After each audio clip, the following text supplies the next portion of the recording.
that this month in April, we're going to have a transformation series because we want you to make that vision happen. We want you to make your dreams come into fruition. So, Bernadette, thank you so much for joining me again. You always show up when I ask you to. So thank you so much. I know you have a lot going on, but I appreciate you coming on this evening to share with us some of the strategies and tools you use with your clients when you're coaching them. So thank you for joining us. I'm going to allow you to say hello to everyone.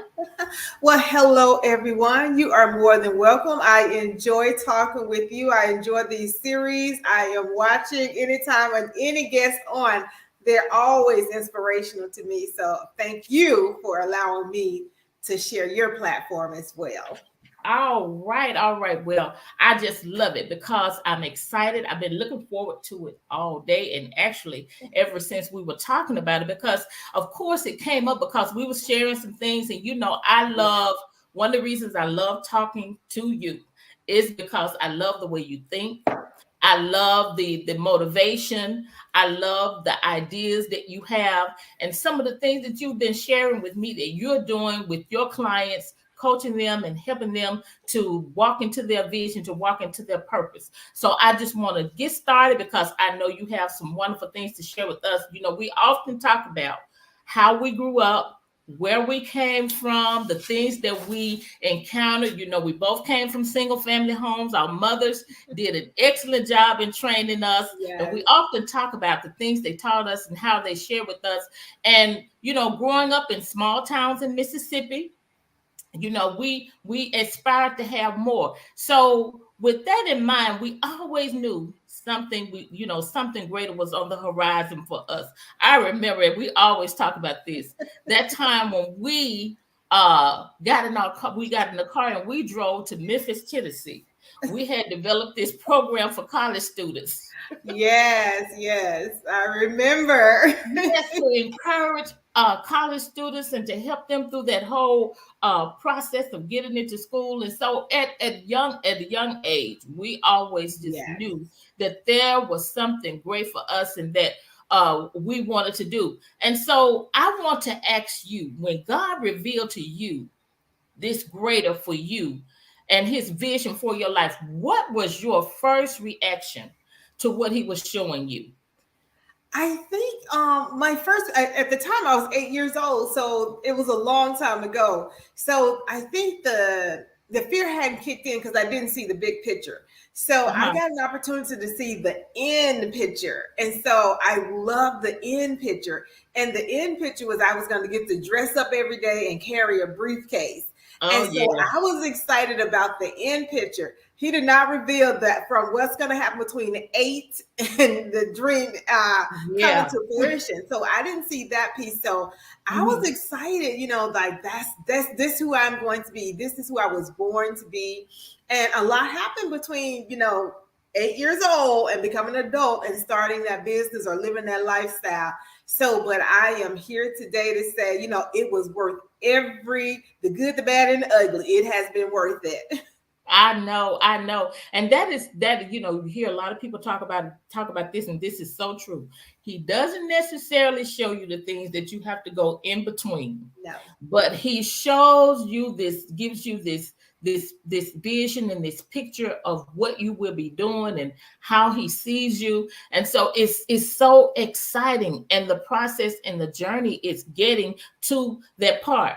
And so when he showed you this vision of yourself, because we've been knowing each other for a long time, and just to see the person that you are now, I mean, it is just it. And you've always been a person who was focused and who was driven, but not a person who liked to talk a lot, like to be out front. But you know what? I think God put people in place because I remember having a speech teacher and I had to take a speech class in college, and I did not want to and could not get out of the class. And it was a requirement. I had to take the speech class. And when I did my first speech, I thought it was horrible. I thought, and I can remember to this day, she said I had to sell a teddy bear. And so that's what my speech was. I was going to sell a teddy bear for whatever. And when I finished, she said, "You did an amazing job." She said, "You could really have an awesome speaking career." And I was looking at me, I was like, lady, I stumbled through just getting up in front of this class. And you talking about me having a speaking career. I really said that's never gonna happen. I couldn't even imagine me speaking for a living. And so now to find myself speaking and training and doing workshop and seminars, it's amazing to me. So God often takes me back to that place that a stranger spoke that to me, and even though I doubted it at the time, it was still cool. Even though I doubted, I was like, you know, you had that speech story, you know, where you was in speech and didn't even want to finish the class.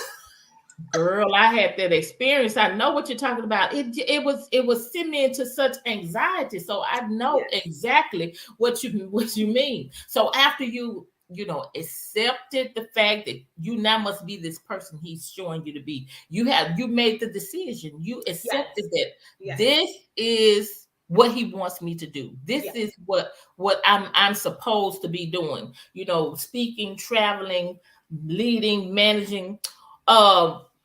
Were you confident in your ability to become a leader and an entrepreneur when you when this came to you? Were you confident at first?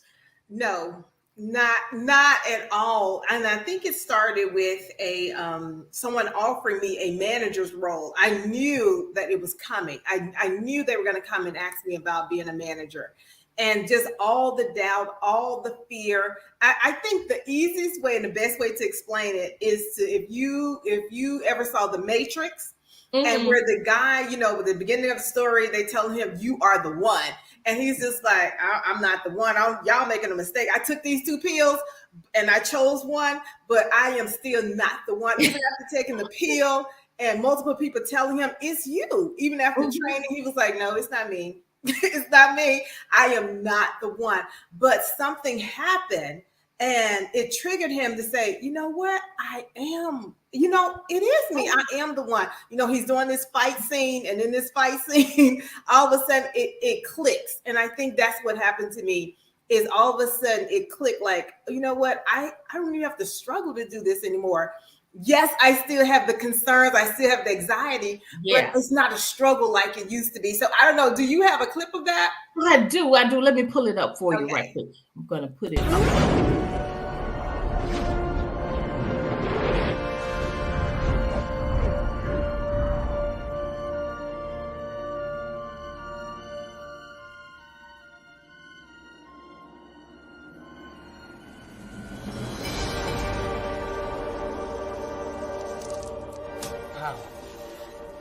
He is the one.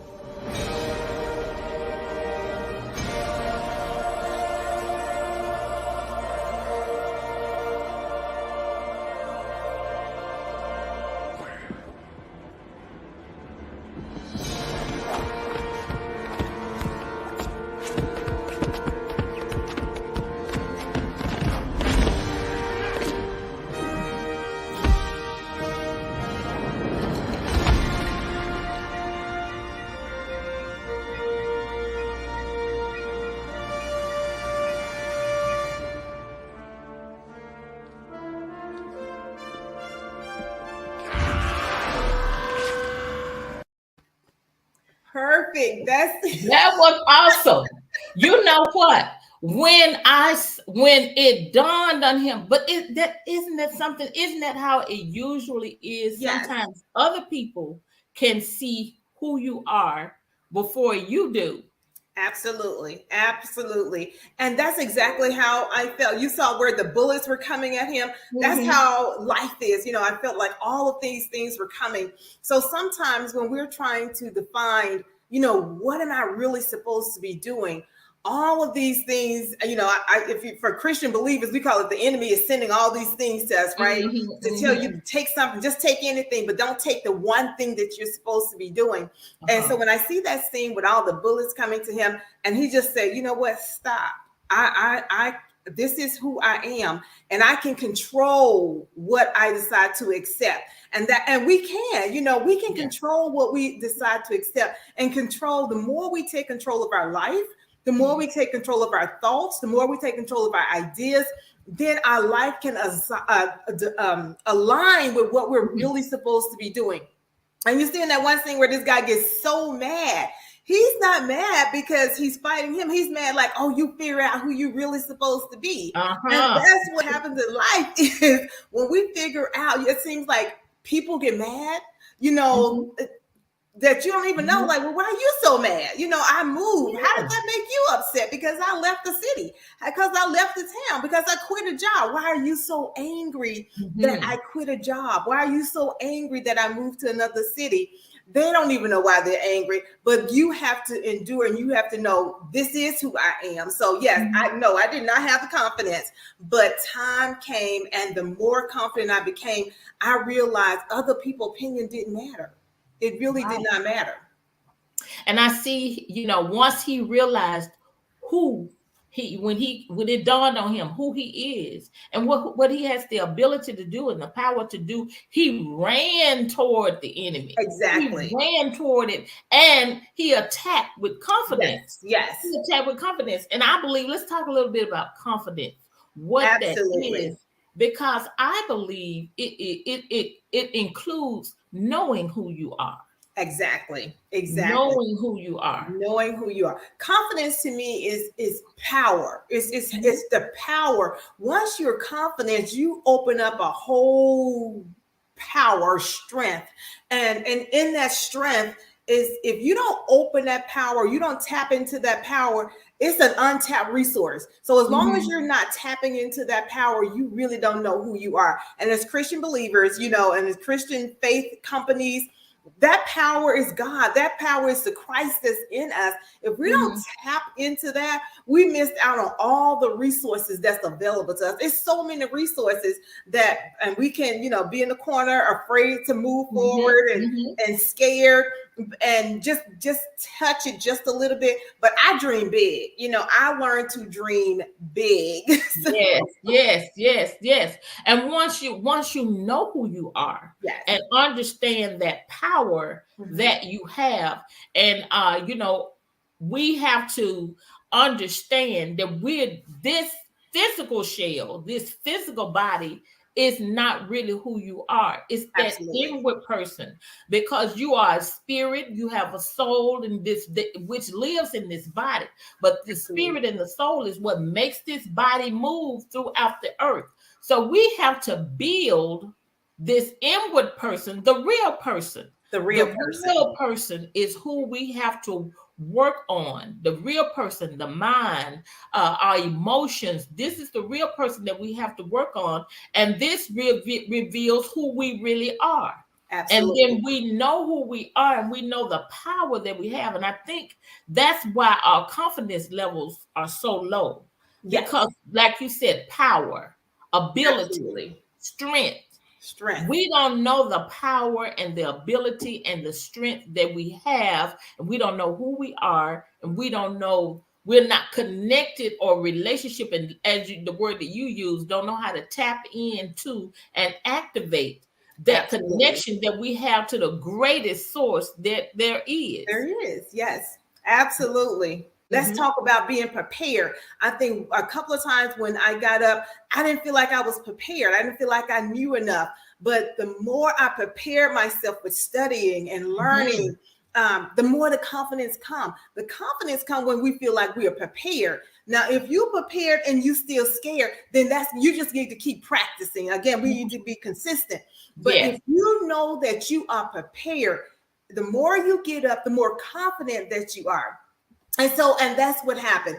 I became just more confident, not cocky, confident in knowing that I have Christ in me, and I can do this because he said I can do all things through Christ. I'm not trying to do this through Bernadette, because I already know I can't do this through Bernadette, but I can do all things through Christ. So when people even call me to this day, well, hey, we got this project, can you do it? Absolutely. So, again, if the dollar sign right, it's absolutely, I can do that.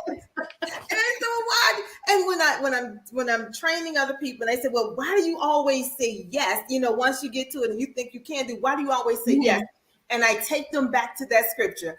I can do all things through Christ who strengthened me. Because if he can teach me how to start a medical building coding business when I didn't know anything, then he can teach me to do some other stuff as well. So I think God can teach me how to do anything.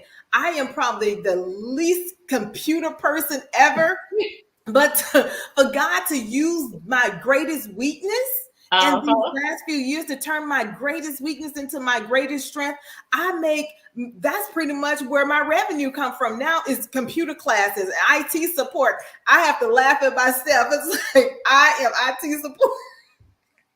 Isn't that amazing? Amazing. Only never knew it was in you. No. Speak to the importance of transforming your mind and your imagination when it comes to manifesting your vision, because the mind is the key part of it, the foundation Absolutely. Of it. You have to get that image in your mind, and you have to see it, and you have to believe it. So speak to the importance of transforming your mind. I like the fact that your business is called Effective Transformation. So speak to the because it has to be effective, because you can think you're transforming, but effective mean it's happening for real. Saying that dream starts in our heart. Believing it starts in our heart. And I got to get my mind to agree with my heart. My heart always in the right place. My heart is in the right place. I'm trying to do the right thing. It is my mind that I'm struggling with, trying to get my mind to agree with my heart, because my heart desires the best things. My heart desires great things. My heart desires good things, but it is the mind that brings the doubt. It's the mind that brings the confusion. It's the mind that says, that's impossible. Even though the heart is saying it's possible and you can do it. We really are dreaming from our hearts, because we'll see something, be like, ooh, I wish, I want that. I love that. That's a beautiful home. That's a beautiful car. I want to drive a nice car. Our hearts say, I don't want to be broke. I want to live debt free. But our mind immediately began to struggle and say, you know what, how you, everybody in your family broke. How you think you can have some money and everybody broke? You came from a broke family. You came from a broke, background. So how you think you're going to be a millionaire? And then we start talking real crazy. It's like, what, I don't want to be a millionaire. I want to be a billionaire. Billionaire, that's our new thing. It's like, because our hearts say that's doable. That's doable. But the mind said, well, if you haven't made $1 million, why are you talking about $1 billion? Okay, we can just jump over $1 million. We can just go straight to $1 billion.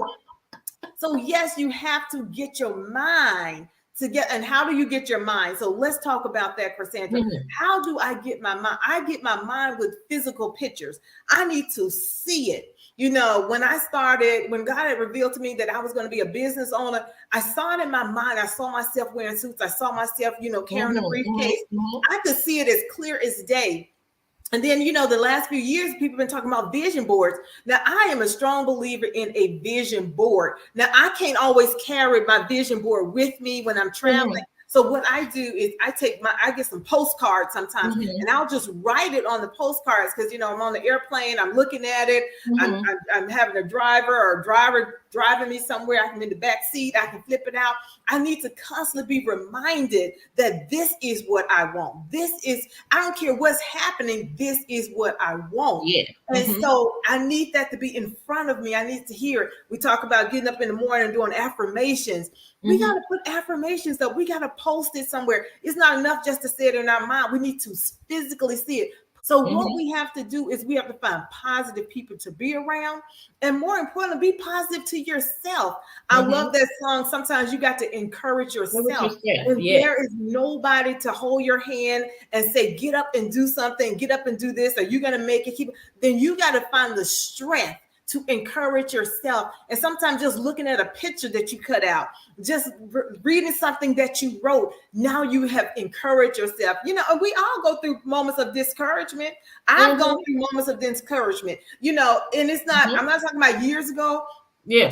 Last week, 2 weeks ago, I could have went through a moment of discouragement. I still have to get out the bed and say, you can do this. You can do this. It's not too late. Sometimes when we hit 40 and 50, we start having concerns like, Jesus, now I'm 40 now, I'm 50 now. Are you sure? Do I need to? We have to be careful that we don't try to take a different direction. And then we saw that with Sarah and Abraham. We laughed at Sarah like, why she even jumped in trying to fix something? We do the same thing.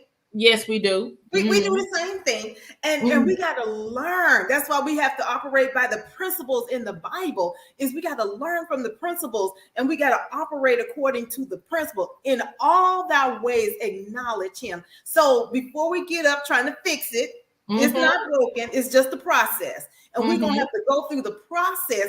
And if we just go through the process and endure, when we get to the other side, we look back and we just like, it wasn't that bad. It wasn't that bad. But in my heart of hearts, I knew. I was like, God doesn't lie. He doesn't. He said, I can't lie. I had that posted. I had that posted on my board. He is not a man that he can lie. So I didn't care what else happened. He is not a man that he can lie. And he will give you the desires of your heart if you believe. You know, I had all my scriptures like, God, I believe. You know, I didn't care what my mind was saying. My heart said, I believe. I believe. I believe. I didn't care, but it was a pandemic. I didn't care what the loan officers were saying. And at the end of the day, you know what the issue really was? God was trying to take me to a bigger place. I was dreaming small. And he was like, it's you. It wasn't God. It was me. So when people say it's you, it's so true. It was me. I was trying to stay in my budget. I was like, don't take me out of this comfort zone. I'm confident it's 350. I'm confident it's 400. But when he say higher, I was so uncomfortable going to that higher. But one thing I know for sure, I have confidence of the Christ who lives in me. And so, but I learned to be confident. Like if he give it to me, he gonna provide. Yes, that's right. God is going to provide. He's always going to provide. So I heard someone talk about gas, you know, like the price of gas, GAS. And she said, well, GAS for her was God always supplies. So that's my new thing. God always supplies. That's a good one. We're already talking about some things that you do. Can you share some more things that you did to activate and build your confidence? And can these strategies be used at any time in any area of your life? Can you share some more things that you did? Absolutely. So one of the things that the biggest thing I did was I write stuff down. I write it down, and you hit it on the head where you say, I say it out loud. I'm just not writing it down and then forgetting about it. I'm writing it down. I'm going back to look at it every day.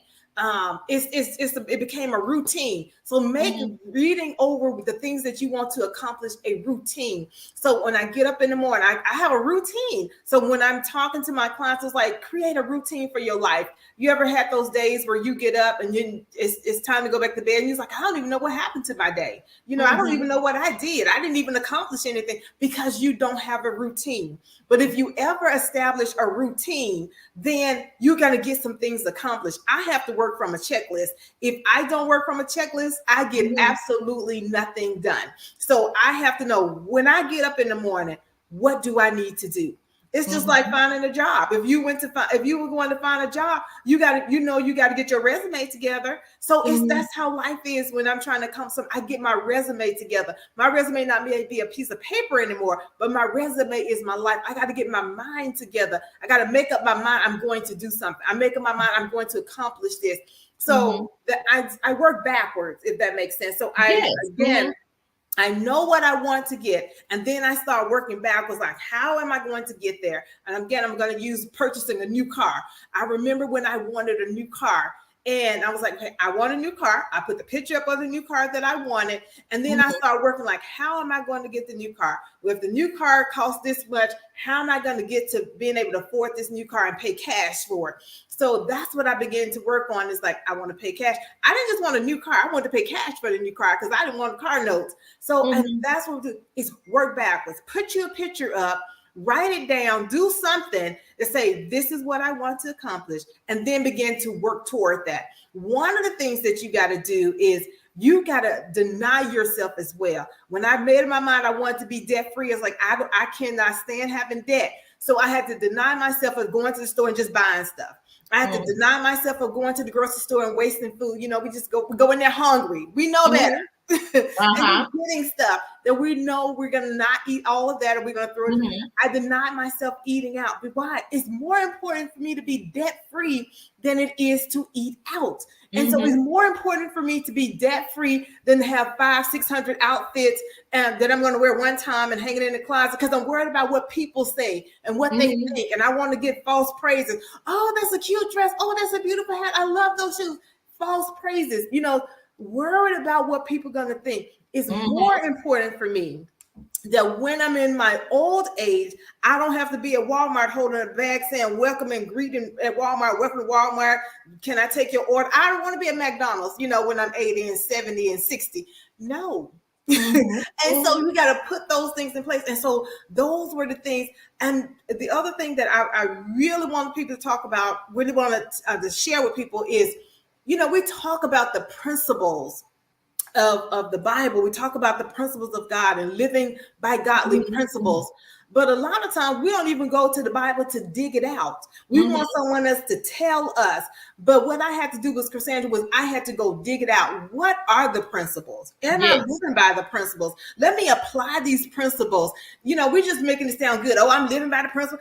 You don't even know what the principles are. Go really find out what the principles are and really apply. I promise you, when I really started applying the principles to my life, the principles of God to my life, it was life changing. It really was life changing. Living the principles. We got worldly people applying more principles than we are. Yes. But I promise you, and we're not going to sit here and make it easy for people. It's like, nope. Our challenge is go do the research. Make a list of the principles, put them on your wall. I put stuff on my wall so that I can go by and say, okay, this principle, I'm living by this principle today. In all thy ways acknowledge him. I'm living by that today. I'm living by that. I'm just going to give this one, Philippians 4:13. I can do all things. Just that one. I started with that one. And that's my thing is I can do all things. So what is all things? The things that I want to do, not just the things that I want to do, the right thing. What is God leading me to do? It's like, well, I can do it. Even when I didn't have the confidence, like you're saying, I didn't know that I could do it, but I knew I could do it through Christ, because Christ knows everything. That's right. He knows everything. The knowledge and wisdom. I can get that from Christ because he knows how to do it. That's right. So that would be my principle. I would say start there. Start with that one scripture and act upon it. I can do all things through Christ. And I would say, I just want to add that something you just said, making emotional decisions. We really have, especially as adults, that's something we really need to learn is don't make emotional decisions. The saddest thing that media allows now is people to get out here and make emotional decisions. They make emotional posts. You immediately get angry and take it to Facebook. And I'm talking about believers and non-believers. I see it. I'm like, that is just so sad. That is it's so sad. And anything happen, immediately you take it to Facebook, or you take it to everybody that you think need to hear it because you want to be the victim.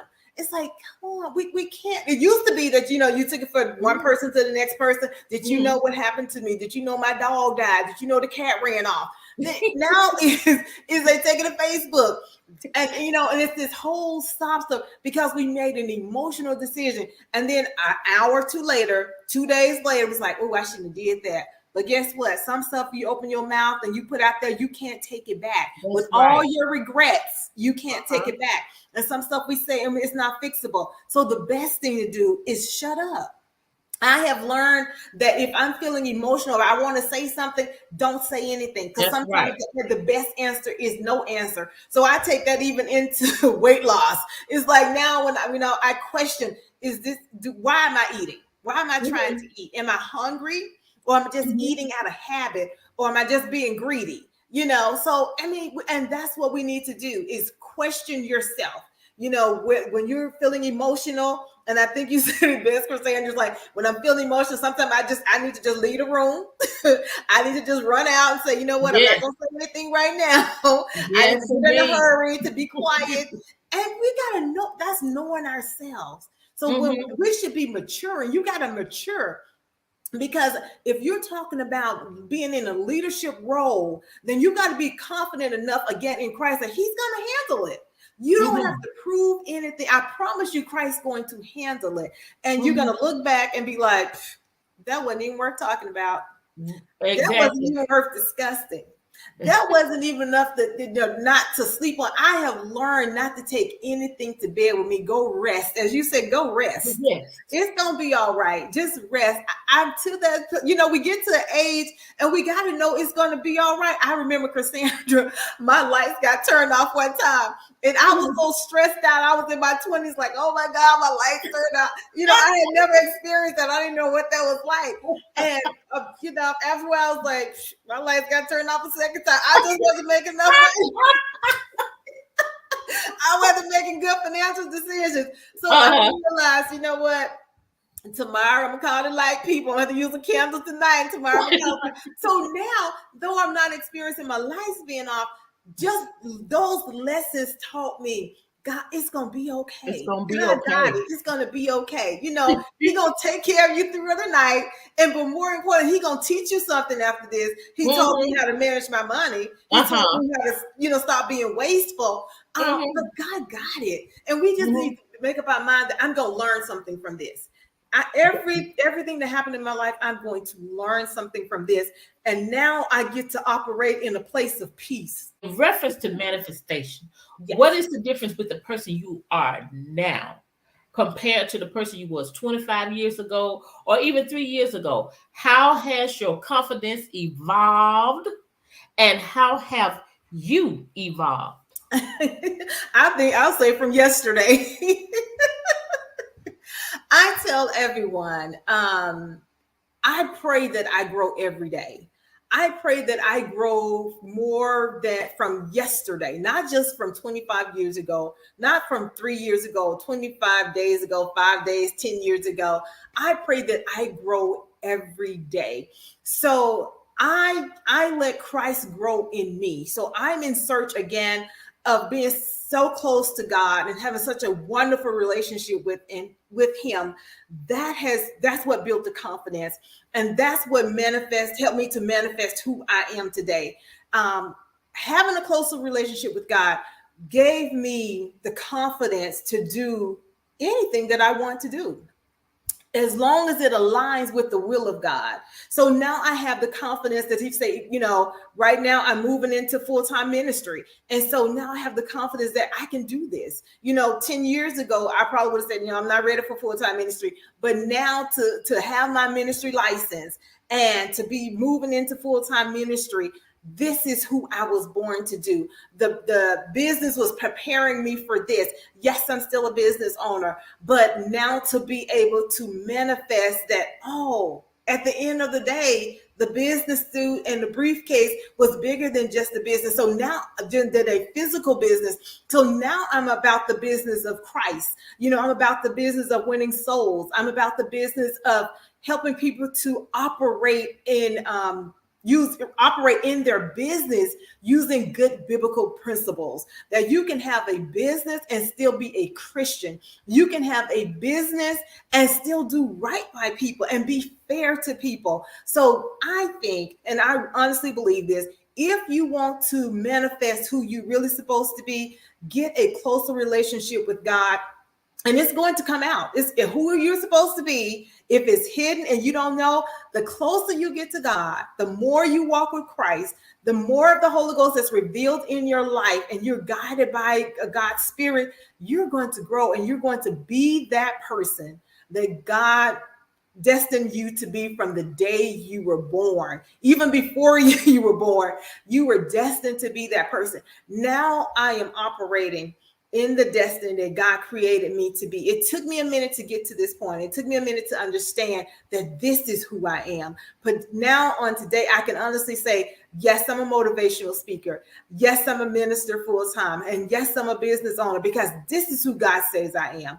I didn't say this is where I was, because if it was left up to me, I would be like, no, that's not who I am. But I am who God says I am. And I intend to walk in that faithfully every day. Awesome. I love it. And you know what? It is just so beautiful because I see that you have evolved in everything that you said. Evolved as a person, evolved as a leader, an entrepreneur, a business owner, a person who's giving back to their community, building their community. which is ministry. And that Absolutely. is just so awesome. And I love the fact that, that we're still connected 30 years later Yes. to Yes. see each other grow and help each other to grow. And, Absolutely. it is just wonderful. It is just so great. And I thank you for sharing your story. Thank you for sharing your story, because when I think it motivates us, inspires us, encourages us when we see someone else. So thank you all for joining us this evening. Thank you, Dr. Carol, for being with us. And we look forward to being with you all in the weeks to come. You all have a Absolutely. wonderful evening. Good Bye-bye. night.